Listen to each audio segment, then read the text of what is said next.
ಕರ್ನಾಟಕ ರಾಜ್ಯದ ಪ್ರತಿಯೊಬ್ಬ ಆತ್ಮೀಯ ಸರ್ಕಾರಿ ನೌಕರರೇ, ನಿವೃತ್ತ ಸರ್ಕಾರಿ ನೌಕರರೇ, ಪಿಂಚಣಿದಾರರೇ, ಅನುದಾನಿತ ನೌಕರರೇ, ಗುತ್ತಿಗೆ ನೌಕರರೇ, ಎಲ್ಲ ಗುತ್ತಿಗೆ ನೌಕರರು ಹಾಗೂ ಹೊರಗುತ್ತಿಗೆ ನೌಕರರೇ, ಈ ವರ್ಷ ಯಾಕೋ ಸರ್ಕಾರಿ ನೌಕರರು ಹಾಗೂ ನಿವೃತ್ತ ಸರ್ಕಾರಿ ನೌಕರರಿಗೆ ವರ್ಷ ಸರಿ ಇಲ್ಲ ಅನಿಸುತ್ತೆ. ಪ್ರತಿ ವರ್ಷ ಮಾರ್ಚ್ ಅಥವಾ ಮಾರ್ಚ್ ಎಂಡ್ನಲ್ಲಿ DA ಘೋಷಣೆ ಮಾಡ್ತಾಯಿದ್ರು. ಈ DA ಘೋಷಣೆಯಿಂದಾಗಿ ಸಂಬಳ ಪಿಂಚಣಿ ಹೆಚ್ಚಳ ಆಗ್ತಾಯಿತ್ತು. ಆದರೆ ಈ ವರ್ಷ ಏಪ್ರಿಲ್ ತಿಂಗಳಾದರೂ DA ಘೋಷಣೆ ಆಗದೇ ಇರೋದಕ್ಕೆ ಒಂದು ಅನುಮಾನ ಕಾರಣ ಆಗಿದೆ. ಪ್ರತಿಯೊಬ್ಬ ನೌಕರರು ಹಾಗೂ ಪಿಂಚಣಿದಾರರ ಮನಸ್ಸಲ್ಲಿ ಈ ಅನುಮಾನ ಕಾಡ್ತಾ ಇದೆ. ಏನು ಅನುಮಾನ? ಪಿಂಚಣಿ ಯಾವಾಗ ಹೆಚ್ಚಳ ಆಗತ್ತೆ ಅನ್ನೋದ್ರ ಬಗ್ಗೆ ವಿವರವಾದ ಮಾಹಿತಿಯನ್ನು ತಮ್ಮ ಮುಂದೆ ಶೇರ್ ಮಾಡ್ತೀನಿ. ಈ ಮಾಹಿತಿಯನ್ನು ತಮ್ಮ ಮುಂದೆ ಶೇರ್ ಮಾಡೋದಕ್ಕಿಂತ ಮುಂಚಿತವಾಗಿ ಯಾರೆಲ್ಲ ಈ ಚಾನಲ್ಗೆ ಸಬ್ಸ್ಕ್ರೈಬ್ ಮಾಡ್ಕೊಂಡಿಲ್ಲ, ದಯವಿಟ್ಟು ಕೆಳಗಡೆ ಕಾಣ್ತಾರಂಥ ಸಬ್ಸ್ಕ್ರೈಬ್ ಬಟನನ್ನು ಒತ್ತಿ, ಬೆಲ್ ಐಕಾನನ್ನು ಕ್ಲಿಕ್ ಮಾಡಿ ಆಲ್ ಅಂತ ಮಾಡಿ. ನೀವು ಫೇಸ್ ಮಾಡ್ತಾರಂಥ ಎಲ್ಲ ಪ್ರಾಬ್ಲಮ್ಗಳನ್ನು ಲೀಗಲ್ ಆಗಿ ಸಾಲ್ವ್ ಮಾಡ್ಕೊಳ್ಳೋಕ್ಕಿರೋಂಥ ಉತ್ತಮ ವೇದಿಕೆ ಸರ್ಕಾರಿ ನೌಕರ ಮಿತ್ರ ಯೂಟ್ಯೂಬ್ ಚಾನಲ್. ಸ್ನೇಹಿತರೆ, ಸರ್ಕಾರಿ ನೌಕರರು ಹಾಗೂ ನಿವೃತ್ತ ಸರ್ಕಾರಿ ನೌಕರರಿಗೆ ಹೆಚ್ಚುತ್ತಿರುವ ಬೆಲೆ ಏರಿಕೆಯಿಂದ ಅವರನ್ನು ರಕ್ಷಣೆ ಮಾಡಬೇಕು ಅನ್ನೋ ಉದ್ದೇಶಕ್ಕಾಗಿ ಪ್ರತಿ ವರ್ಷ ಜನವರಿ ಹಾಗೂ ಜುಲೈನಲ್ಲಿ 2 ಬಾರಿ DA ಹೆಚ್ಚಳ ಮಾಡೋದು ಸಹಜ. ಅಖಿಲ ಭಾರತ ಬೆಲೆ ಏರಿಕೆ ಸೂಚ್ಯಂಕದ ಆಧಾರದಲ್ಲಿ, ಗ್ರಾಹಕರ ಬೆಲೆ ಏರಿಕೆ ಸೂಚ್ಯಂಕದ ಆಧಾರದಲ್ಲಿ DA ಹೆಚ್ಚಳ ಮಾಡಿ ಅದರ ಲಾಭವನ್ನು ಸರ್ಕಾರಿ ನೌಕರರು ಹಾಗೂ ನಿವೃತ್ತ ಸರ್ಕಾರಿ ನೌಕರರಿಗೆ ಕೊಡುವಂಥ ವ್ಯವಸ್ಥೆಯನ್ನು ಕೇಂದ್ರ ಸರ್ಕಾರ ಹಾಗೂ ರಾಜ್ಯ ಸರ್ಕಾರಗಳು ಮಾಡ್ತಾಯಿತ್ತು. ಪ್ರತಿ ವರ್ಷ ಹೋಳಿ ಹಬ್ಬ, ಶಿವರಾತ್ರಿ ಹಬ್ಬ, ಮ್ಯಾಕ್ಸಿಮಮ್ ಅಂದರೆ ಯುಗಾದಿ ಹಬ್ಬದ ಒಳಗಾಗಿ DAಯನ್ನು ಘೋಷಣೆ ಮಾಡೋದು ಸಹಜವಾಗಿತ್ತು. ಈ ವರ್ಷ ಮಾರ್ಚ್ ಮುಗಿದು ಏಪ್ರಿಲ್ ಆಗಲೇ ಅರ್ಧ ಮುಗಿದಿದೆ. ಆದರೂ ಇದುವರೆಗೆ ಕೇಂದ್ರ ಸರ್ಕಾರವಾಗಲಿ ಅಥವಾ ರಾಜ್ಯ ಸರ್ಕಾರವಾಗಲಿ DA ಘೋಷಣೆ ಮಾಡದೇ ಇರೋದು ಎಲ್ಲ ನೌಕರರು ಹಾಗೂ ಪಿಂಚಣಿದಾರರಿಗೆ ಅನುಮಾನ ಕಾಡ್ತಾ ಇದೆ. ಯಾಕೆ DA ಲೇಟ್ ಆಗ್ತಾ ಇದೆ? ನಮಗೆ ಎಷ್ಟು ಪರ್ಸೆಂಟ್ DA ಕೊಡ್ತಾರೆ? ಈಗ ಒಂದು 15 ದಿನದಿಂದ ಒಂದು ಬ್ಯಾಡ್ ನ್ಯೂಸ್ ಹಾಗೂ ಶಾಕಿಂಗ್ ನ್ಯೂಸ್ ಬಂದಿತ್ತು. ಏನಪ್ಪ ಅದು ಶಾಕಿಂಗ್ ನ್ಯೂಸ್ ಅಂದರೆ ನಿಮಗೆಲ್ಲರಿಗೂ ಗೊತ್ತಿದೆ. 2025ನೇ ಸಾಲಿನಲ್ಲಿ ಕೇಂದ್ರದ ಹಣಕಾಸು ಸಚಿವರು ಒಂದು ಮಸೂದೆಯನ್ನು ಮಂಡನೆ ಮಾಡಿದರು. ಇನ್ನು ಮುಂದೆ ಏನು DA ಹೆಚ್ಚಳ ಇರ್ಬೋದು,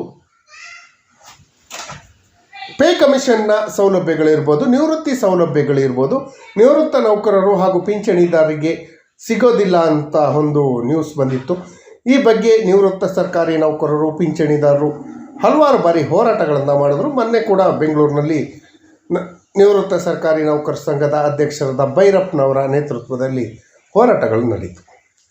ಆ ಕಾರಣಕ್ಕೆ ಏನಾದರೂ DA ನಿಲ್ಲಿಸ್ತಾ ಇದ್ದಾರ? ಇನ್ನು ಮುಂದೆ ಸರ್ಕಾರಿ ನೌಕರರು, ನಿವೃತ್ತ ನೌಕರರು, ಪಿಂಚಣಿದಾರರಿಗೆ ವರ್ಷಕ್ಕೆ 2 ಬಾರಿ ಸಿಗುವಂಥ DA ಸಿಗೋದಿಲ್ವಾ? ಈ ರೀತಿ ಅನುಮಾನಗಳು ಕಾಡ್ತಾ ಇದೆ. ಯಾವುದೇ ಅನುಮಾನ ಬೇಡ ಅಂತ ಹೇಳಿ ಬಲ್ಲ ಮೂಲಗಳಿಂದ ತಿಳಿಸ್ತಾ ಇದೆ. 7ನೇ ವೇತನ ಆಯೋಗ ಮುಕ್ತಾಯ ಆಗಿದ್ದು, 8ನೇ ವೇತನ ಆಯೋಗದ ಲೆಕ್ಕಾಚಾರದ ಆಧಾರದಲ್ಲಿ ಸ್ವಲ್ಪ DA ಘೋಷಣೆ ಮಾಡೋದು ಡಿಲೇ ಆಗ್ತಾ ಇದೆ ಅಂತ ಹೇಳ್ತಾ ಇದ್ದಾರೆ. ಅದು ಬಿಟ್ಟು ಬೇರೆ ಏನೂ ಕಾರಣ ಇಲ್ಲ ಅಂತ ಹೇಳ್ತಾ ಇದ್ದಾರೆ.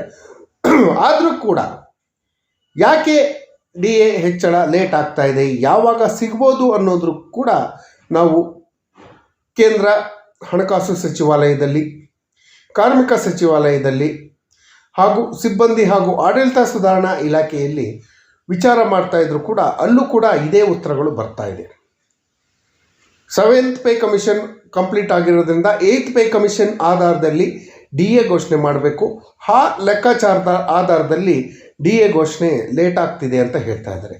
ಇದಕ್ಕೆ ಹಾಗೆ ಬಿಡದೇ ಸರ್ಕಾರಿ ನೌಕರರು, ನಿವೃತ್ತ ಸರ್ಕಾರಿ ನೌಕರರು ಅಂದರೆ ರಾಜ್ಯ ಸರ್ಕಾರಿ ನೌಕರರು, ನಿವೃತ್ತ ನೌಕರರು ಅಲ್ಲ, ಅಖಿಲ ಭಾರತ ಕೇಂದ್ರ ಸರ್ಕಾರಿ ನೌಕರರ ಒಕ್ಕೂಟ ಹಾಗೂ ಅಖಿಲ ಭಾರತ ನಿವೃತ್ತ ಸರ್ಕಾರಿ ನೌಕರರು ಹಾಗೂ ಪಿಂಚಣಿದಾರರ ವೇದಿಕೆಯವರು ಈ ಬಗ್ಗೆ ಗಂಭೀರವಾಗಿ ಪರಿಗಣಿಸಿ ನಮ್ಮ ಹಕ್ಕು DA, ನಮ್ಮ ಹಕ್ಕು, ಬೆಲೆ ಏರಿಕೆಯಿಂದ ಬಳಲ್ತಿದ್ದ ನಮಗೆ DAನ ಕೊಡಲೇಬೇಕು ಅನ್ನೋ ಒಂದು ದೃಢ ಸಂಕಲ್ಪವನ್ನು ಮಾಡಿ ಎಲ್ಲರೂ ಒಂದಾಗಿ ಕೇಂದ್ರ ಹಣಕಾಸು ಸಚಿವಾಲಯಕ್ಕೆ ಮಾನ್ಯ ಪ್ರಧಾನಮಂತ್ರಿಗಳಿಗೆ ಸೇರಿದಂತೆ ಕೇಂದ್ರ ಸರ್ಕಾರದ ಎಲ್ಲ ಮಂತ್ರಿಗಳ ಕಚೇರಿಗಳಿಗೆ, ಮಂತ್ರಿಗಳಿಗೆ, ಎಂಪಿಗಳಿಗೆ ಮನವಿಯನ್ನು ಸಲ್ಲಿಸಿದರೆ ಯುದ್ಧದ ಕಾರಣಕ್ಕಾಗಿ ದೇಶಾದ್ಯಂತ ಎಲ್ಲ ಬೆಲೆಗಳು ಹೆಚ್ಚಳ ಆಗಿದೆ.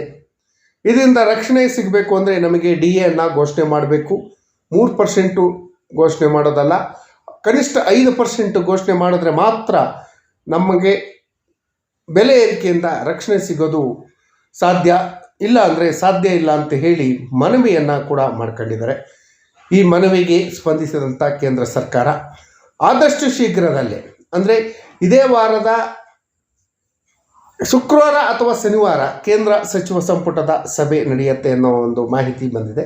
ಕೇಂದ್ರ ಸಚಿವ ಸಂಪುಟದ ಸಭೆ ನಡೆದಿದ್ದೆ, ಆದರೆ ಈಗ ಮಹಿಳಾ ಮೀಸಲಾತಿ ವಿಧೇಯಕ ಮಂಡನೆ ಮಾಡೋಕ್ಕಾಗಿ 2 ದಿನದ ವಿಶೇಷ ಅಧಿವೇಶನವನ್ನು ಕರೆದಿದ್ದಾರೆ. ಈ ವಿಶೇಷ ಅಧಿವೇಶನ ಮುಕ್ತಾಯವಾದ ನಂತರ ಏನು ಶುಕ್ರವಾರ ಅಥವಾ ಶನಿವಾರ ಖಂಡಿತವಾಗಿ ಕೇಂದ್ರ ಸಚಿವ ಸಂಪುಟ ಸಭೆ ಸೇರಿ ಸರ್ಕಾರಿ ನೌಕರರು ಹಾಗೂ ನಿವೃತ್ತ ಸರ್ಕಾರಿ ನೌಕರರಿಗೆ ಬಾಕಿ ಇರುವಂಥ DAಯನ್ನು ಘೋಷಣೆ ಮಾಡುವಂಥ ಸಾಧ್ಯತೆಗಳು ದಟ್ಟವಾಗಿದೆ ಅಂತ ಕೇಳಿಬಂದಿದೆ. ಈ ಬಗ್ಗೆ ಅಖಿಲ ಭಾರತ ಕೇಂದ್ರ ಸರ್ಕಾರಿ ನೌಕರರ ವೇದಿಕೆ ಒಕ್ಕೂಟ ಹಾಗೂ ನಿವೃತ್ತ ಸರ್ಕಾರಿ ನೌಕರರ ವೇದಿಕೆ ಖಚಿತಪಡಿಸಿದೆ. ಈ ತಿಂಗಳ ಕೊನೆಯ ಒಳಗಾಗಿ DA ಸಿಗೋದು ಖಚಿತ. ಅದರಲ್ಲೂ ಇದೇ ವಾರದ ಅಂತ್ಯದ ಒಳಗಾಗಿ ಖಂಡಿತವಾಗಿಯೂ DA ಸಿಕ್ಕೇ ಸಿಗತ್ತೆ. ಈ ವಾರದ ಅಂತ್ಯದ ಒಳಗಾಗಿ DA ಘೋಷಣೆ ಏನಾದರೂ ಆಗಿಲ್ಲ ಅಂದರೆ ಮುಂದಿನ ವಾರದ ಮೊದಲ ಸೆಷನ್ನಲ್ಲಿ DA ಘೋಷಣೆ ಆಗೋದು ಕನ್ಫರ್ಮ್ ಅಂತ ಹೇಳ್ತಾ ಇದ್ದಾರೆ. ಯಾವುದೇ ಸರ್ಕಾರಿ ನೌಕರರು, ನಿವೃತ್ತ ಸರ್ಕಾರಿ ನೌಕರರು, ಪಿಂಚಣಿದಾರರು, ಅನುದಾನಿತ ನೌಕರರಿರ್ಬೋದು, ಯಾರೂ ಕೂಡ ಕುಟುಂಬ ಪಿಂಚಣಿದಾರರು ಸೇರಿದಂತೆ ಯಾರೂ ಕೂಡ ಭಯ ಪಡುವಂಥ ಅವಶ್ಯಕತೆ ಇಲ್ಲ. ಖಂಡಿತವಾಗಿಯೂ DA ಹೆಚ್ಚಳ ಸಿಕ್ಕೇ ಸಿಗತ್ತೆ. DA ಹೆಚ್ಚಳ ನಮ್ಮ ಹಕ್ಕು, ಅದನ್ನು ನಾವು ಪಡಿತೀವಿ ಅನ್ನೋ ಒಂದು ವಿಶ್ವಾಸದೊಂದಿಗೆ DA ಇದೇ ವಾರದ ಕೊನೆಯಲ್ಲಿ ಅಥವಾ ಮುಂದಿನ ವಾರದ ಮೊದಲ ಅರ್ಧದಲ್ಲಿ ಖಂಡಿತವಾಗಿಯೂ ಕೇಂದ್ರ ಸರ್ಕಾರಿ ನೌಕರರಿಗೆ 3-4% ಮಧ್ಯದಲ್ಲಿ DA ಸಿಗತ್ತೆ. 4% ಘೋಷಣೆ ಆಗ್ಬೋದು, ಅಥವಾ 3.5% ಘೋಷಣೆ ಆಗ್ಬೋದು, ಅಥವಾ 3% ಘೋಷಣೆ ಮಾಡುವಂಥ ಸಾಧ್ಯತೆ ಇದೆ. ಕೇಂದ್ರ ಸಚಿವರಾದ ನಿರ್ಮಲಾ ಸೀತಾರಾಮನ್ ರವರು ಈ ಬಗ್ಗೆ ಸ್ಪಷ್ಟನೆಯನ್ನು ಕೊಡ್ತಾರೆ. ಇಲ್ಲ ಮನ್ಸುಖ್ ಮಾಂಡವೀಯ ಅವರು ಸ್ಪಷ್ಟನೆಯನ್ನು ಕೊಡುವಂಥ ಕೆಲಸವನ್ನು ಮಾಡ್ತಾರೆ. ಮಾನ್ಯ ಪ್ರಧಾನಮಂತ್ರಿಗಳಾದ ನರೇಂದ್ರ ಮೋದಿರವರ ನೇತೃತ್ವದ ಕೇಂದ್ರ ಸರ್ಕಾರ ಖಂಡಿತವಾಗಿಯೂ ನೌಕರರಿಗೆ ಅನ್ಯಾಯ ಆಗೋಕ್ಕೆ ಬಿಡೋದಿಲ್ಲ ಅನ್ನೋ ವಿಶ್ವಾಸ ಇದೆ. ಖಂಡಿತವಾಗಿಯೂ DA ಘೋಷಣೆ ಖಚಿತವಾಗಿ ಮಾಡ್ತಾರೆ ಅನ್ನೋ ಒಂದು ವಿಶ್ವಾಸ ಖಂಡಿತವಾಗಿದೆ. ಕೇಂದ್ರ ಸರ್ಕಾರ DA ಘೋಷಣೆ ಮಾಡಿದ ತಕ್ಷಣ, ಈಗ ಆಲ್ರೆಡಿ ಲೇಟ್ ಆಗಿದೆ, ತಕ್ಷಣ ರಾಜ್ಯ ಸರ್ಕಾರ ಕೂಡ ಕೇಂದ್ರ ಸರ್ಕಾರ ಘೋಷಣೆ ಮಾಡಿದಷ್ಟೇ DAಯನ್ನು ಘೋಷಣೆ ಮಾಡುವಂಥ ಸಾಧ್ಯತೆಗಳು ದಟ್ಟವಾಗಿದೆ ಅಂತ ಹೇಳಿ ತಿಳಿದು ಬಂದಿದೆ. ಒಂದು ವೇಳೆ ಕೇಂದ್ರ ಸರ್ಕಾರ ಮಾಡಿದಷ್ಟು ಘೋಷಣೆ ಮಾಡಿಲ್ಲ ಅಂದರೂ 7th ಪೇ ಕಮಿಷನ್ ರೆಕಮೆಂಡೇಶನ್ ಆಧಾರದಲ್ಲಿ ಕೇಂದ್ರ ಸರ್ಕಾರ ನೀಡುವಂಥ 1% DAಗೆ ರಾಜ್ಯ ಸರ್ಕಾರ 0.722% ಘೋಷಣೆ ಮಾಡುವಂಥ ಸಾಧ್ಯತೆಗಳು ಹೆಚ್ಚಳವಾಗಿದೆ. ಕೇಂದ್ರ ಸರ್ಕಾರ 4% DAಯನ್ನು ಘೋಷಣೆ ಮಾಡಿದ್ದೇ ಆದರೆ ನಮಗೆ ಒಂದು 3.25% DA ಸಿಗ್ಬೋದು, ಅಥವಾ 4% DA ಕೂಡ ಸಿಗ್ಬೋದು. ಹಾಗಾಗಿ ಯಾರೂ ಭಯಪಡುವಂಥ ಅವಶ್ಯಕತೆ ಇಲ್ಲ. ಖಂಡಿತವಾಗಿಯೂ ಈ ತಿಂಗಳ ಅಂತ್ಯದ ಒಳಗಾಗಿ, ಈ ವಾರದ ಅಂತ್ಯ ಅಥವಾ ಮುಂದಿನ ವಾರದ ಪ್ರಾರಂಭದಲ್ಲಿ ಕೇಂದ್ರ ಸರ್ಕಾರ ಖಚಿತವಾಗಿ ಎಲ್ಲರಿಗೂ DA ಘೋಷಣೆ ಮಾಡಿ ಬಸವ ಜಯಂತಿ ಹಬ್ಬದ ಶುಭ ಸಂದರ್ಭದಲ್ಲಿ ಬಂಪರ್ ಗಿಫ್ಟನ್ನು ಕೊಡುತ್ತೆ ಅನ್ನೋ ವಿಶ್ವಾಸದಲ್ಲಿ ಇದ್ದೀವಿ. ಈ ಮಾಹಿತಿ ತಮಗೇನಾದರೂ ಇಷ್ಟ ಆಗಿದ್ದರೆ ದಯವಿಟ್ಟು ಕೆಳಗಡೆ ಕಾಣ್ತಾ ಇರೋಂಥ ಸಬ್ಸ್ಕ್ರೈಬ್ ಬಟನನ್ನು ಒತ್ತಿ, ಬೆಲ್ ಐಕನ್